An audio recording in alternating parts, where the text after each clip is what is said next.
Good morning 7th class. कैसे हैं आप सब?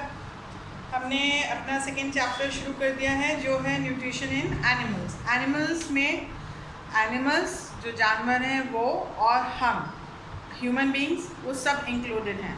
ओके, एनिमल्स मीन्स खाली जानवर नहीं, हम सब ह्यूमन बींग्स प्लस जो एनिमल्स हैं वो इंक्लूड करके एक टर्म है उनके लिए एनिमल्स। उन सब का न्यूट्रिशन के बारे में हम इसमें पढ़ेंगे। ठीक है, तो हमने पहले देखा ह्यूमन में डाइजेशन कैसे होता है, क्या क्या प्रोसेस है, कहाँ से खाना शुरू होता है जाना, और फिर उसके अंदर क्या क्या होता है वो सब हमने पढ़ा। ठीक है, अब यहाँ पर हम देखते हैं कि यहाँ पर एक एक्टिविटी है पेज नंबर 16 में, to study the effect of saliva on starch. ठीक है, मतलब सलाइवा मतलब जो थूक होता है हमारा, उसका स्टार्च पर क्या इफेक्ट होता है। तो यहाँ पर देखिए, यहाँ पर 2 टेस्ट ट्यूब लिए हुई है, उसमें एक में बॉयल राइस लिया हुआ है, ठीक है, जो हम चावल खाते हैं वो, फिर उसमें आयोडीन सॉल्यूशन मिलाया।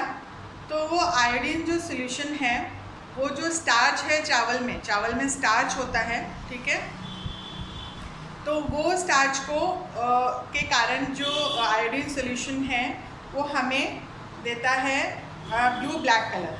ठीक है, फिर एक दूसरी टेस्ट ट्यूब में राइस जो हमने चबाया हुआ है, थोड़ा सा चबा के उसको हमें दूसरे टेस्ट ट्यूब में लेना है और उसमें ये आयोडीन सॉल्यूशन डालना है, तो वो कोई भी कलर चेंज नहीं होगा। तो इससे क्या पता चलता है कि जो हमारा सलाइवा है उसने स्टार्च को कन्वर्ट कर दिया है शुगर में, और शुगर आयोडीन सॉल्यूशन के साथ कोई भी रिएक्शन नहीं देता है। ठीक है, तो ये एक्टिविटी है, जब देखेंगे बाद में करेंगे, ये मैंने आपको समझाया। ठीक है, अब आप ये सोचें कि चबाए हुए चावल डालना है, तो ये साइंस में करना पड़ता है, तभी ये सब चीज़ें हमें पता चलती हैं। अब है हम पढ़ेंगे स्ट्रक्चर ऑफ टीथ। जो हमारे फेस का एक बहुत इम्पॉर्टेंट पार्ट है वो है टीथ, जिसके कारण हमारा जो फेस है उसमें शेप आता है। ठीक है, और उससे हमारे चेहरे की सुंदरता बढ़ती है, और ये एक बहुत इम्पॉर्टेंट पार्ट है हमारे बॉडी का। तो अब सबको पता है कि बॉडी में अलग अलग स्ट्रक्चर्स जो हैं वो अलग अलग काम करते हैं। ठीक है, तो हाथ हमारे 2 हैं, फिंगर्स 10 हैं, पैर हमारे 2 हैं, उसमें फिंगर्स 10 हैं, कान 2 हैं। तो इन सब का कुछ ना कुछ रीज़न है क्यों है ऐसे। ठीक है, तो अब हमारे जो मुंह है उसमें हमारा जो दांत है वो क्या होते हैं, कितने होते हैं? 32। बोलते हैं ना, तेरे 32 ही तोड़ दूंगा, ऐसे लड़ाई होती है तो बोलते हो ना, मुक्के से, मेरे मुक्के में इतनी ताकत है, तेरे 32 ही तोड़ दूंगा। 32 मतलब क्या होता है? हमारे मुंह में 32 टीथ होते हैं। टीथ मतलब पूरे 1 से अधिक जो हमारे दांत हैं उसको हम टीथ कहते हैं, और सिंगल अगर हम एक दांत की बात करें तो उसको टूथ कहते हैं। मेरे टीथ में दर्द नहीं बोलते हैं, मेरे टूथ में दर्द हो रहा है, मतलब मेरे एक दांत में दर्द है। ठीक है, टीथ अगर हम वहाँ पे इस्तेमाल करते हैं तो वो गलत है।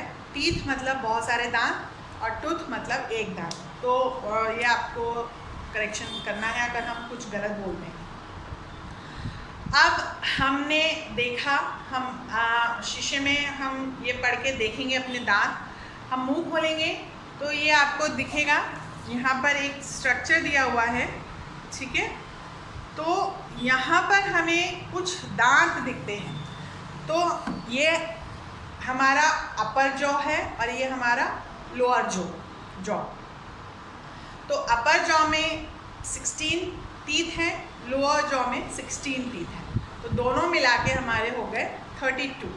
ठीक है, बचपन में जो होते हैं वो दूध के दांत बोलते हैं, मिल्क टीथ बोलते हैं उनको, वो 20 होते हैं, और वो धीरे धीरे टूटते जाते हैं और रिप्लेस होते जाते हैं, और फिर ये जो 32 टीथ्स हैं ये परमानेंट टीथ हो जाते हैं, और जो पहले जो बचपन वाले टीथ हैं जो आके गिरते हैं उन्हें टेम्परेरी टीथ कहते हैं। ठीक है, तो ये आपको थोड़ा सा समझना है। उसके बाद हम देखते हैं, अगर हम ध्यान से देखेंगे कि तो हमारे जो दांत हैं उनका जो स्ट्रक्चर है, कुछ दांतों के डिफरेंट स्ट्रक्चर्स हैं। तो क्यों हैं ऐसे ही भगवान ने, या जो हमारे ये है, हमारी ये तो 10 उंगलियां हैं, ये डिफरेंट काम करती हैं मिलके, अलग, सबका अलग अलग रोल है। तो उसी तरह से सबकी शेप अलग अलग है, कोई बड़ी है कोई छोटी है, थंब का शेप अलग है। तो कुछ रीज़न है इन सब चीज़ों का। तो वैसे ही दांत जो हैं हमारे कुछ डिफरेंट शेप्स के हैं, तो उनका क्या रोल है, क्या किस वजह से उनका जो डिज़ाइनिंग है वो डिफरेंट है, वो हम देखेंगे। तो यहाँ पर जो हमारे आगे के 4 दांत हैं, है ना, 2 ये चौड़े जो दांत होते हैं आगे के, और उसके बाजू में ये, इनको हम कहते हैं कैनाइन्स। ठीक है, इनको कैनाइन्स नहीं, इनको कहते हैं इंसीजर्स। जो 4 आगे दांत हैं इनको कहते हैं इंसीजर्स। तो अब आप जब भी खाना खाएंगे तो आप ध्यान देंगे कि कौन से दांत से हम क्या काम करते हैं।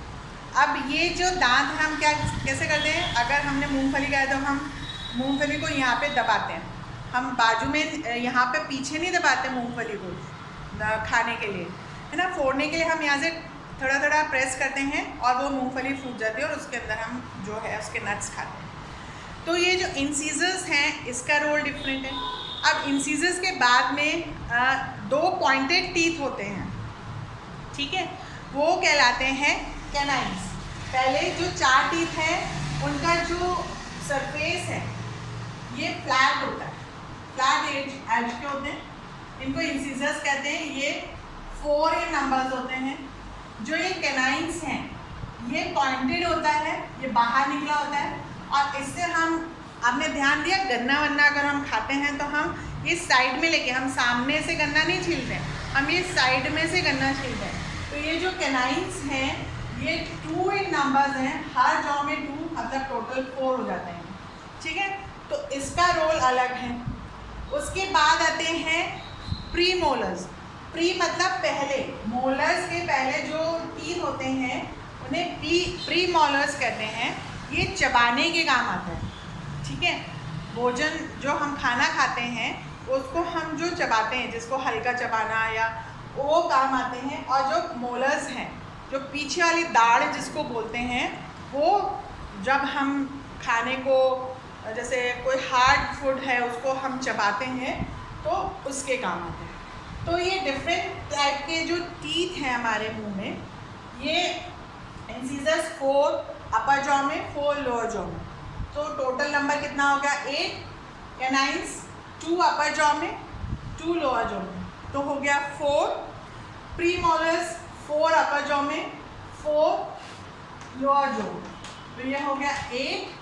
और फिर जो मोलर्स हैं ये 6 होते हैं, 3 पीछे, 3 पीछे ऊपर और 3 नीचे, तो ये हो गया 6। ठीक है, तो ऐसे हो गया टोटल नंबर इनका 12। ठीक है, तो इन सब को हम टोटल करेंगे तो हमारा 16 आ जाएगा टोटल नंबर्स जो होते हैं। ठीक है, ईच जॉ में मतलब ये 3 + 3, 3 3 3 3 6 और 6, ये 12 हो गए।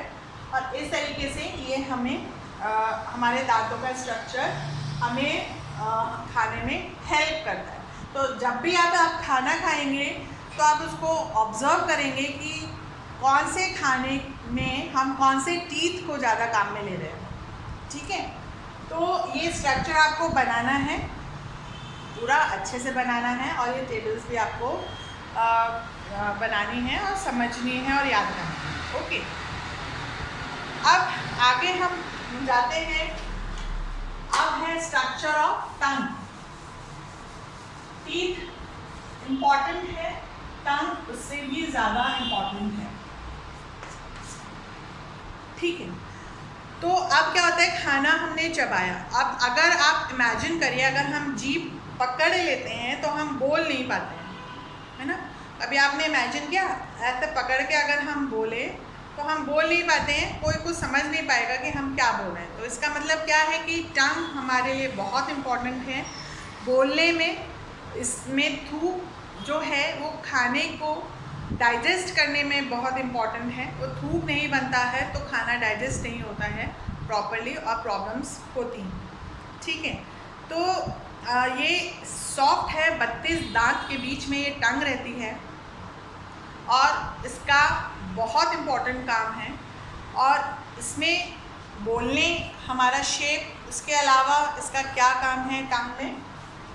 जो टंग है हमारी कुछ इस शेप की होती है। तो यहाँ पर कुछ बर्ड्स होते हैं जिसको हम टेस्ट बर्ड्स कहते हैं, सेंसरी ऑर्गन्स होते हैं ये।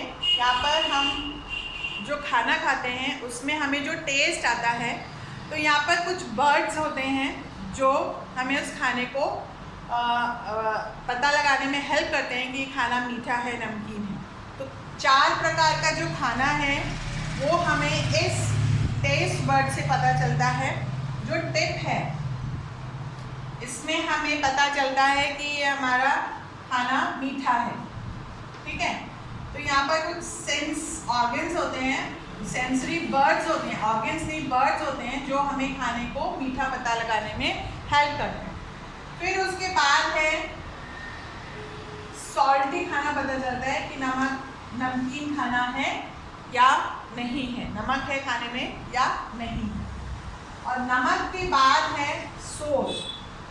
सोल मतलब खट्टा, है ना, नींबू खट्टा, इमली खट्टी, जो खट्टापन है खाने में उसका पता हमें जो सेंसरी बर्ड्स हैं वो पता लगाते हैं, जो स्वीट और सॉल्ट के बाद में होते हैं। ये आप जब खाना खाएंगे ना, जब आप इसको ध्यान से महसूस करिएगा फिर आपको पता चलेगा। और उसके बाद सबसे लास्ट में है बिटर। बिटर मतलब होता है कड़वा, ठीक है। तो खाने का टेस्ट जो कड़वा हमें पता चलता है वो ये सेंसरी जो बर्ड्स हैं इससे पता चलता है। तो ये दोनों साइड्स होते हैं, है ना, इसके सामने, इसके सामने, इसके सामने। तो इस तरीके से ये जीभ हमें खाने को टेस्ट करने में भी इम्पॉर्टेंट है। और इसके जो सेंसरी बर्ड्स हैं ये हमें पता लगाने में हेल्प करते हैं कि खाना कैसा है। तो आप जब भी आप खाना खाएंगे तो आपको थोड़ा सा ऑब्ज़र्व करना है कि खाना हम जो खा रहे हैं वहाँ पर कहाँ कहाँ जीभ से कैसे कैसे खाना हम फील कर रहे हैं, ठीक है। और अगर पता चलेगा आपको, अपन एक्सपेरिमेंट्स करेंगे तो फिर आप मुझे बताएंगे, ठीक है। इतना आपको समझ में आ गया होगा। ये सारे डायग्राम्स बनाने हैं, ठीक है। और इसका जो वर्क है बहुत क्लियर बना के फिर मेरे व्हाट्सएप नंबर पर आप भेजेंगे। Okay, have a nice day.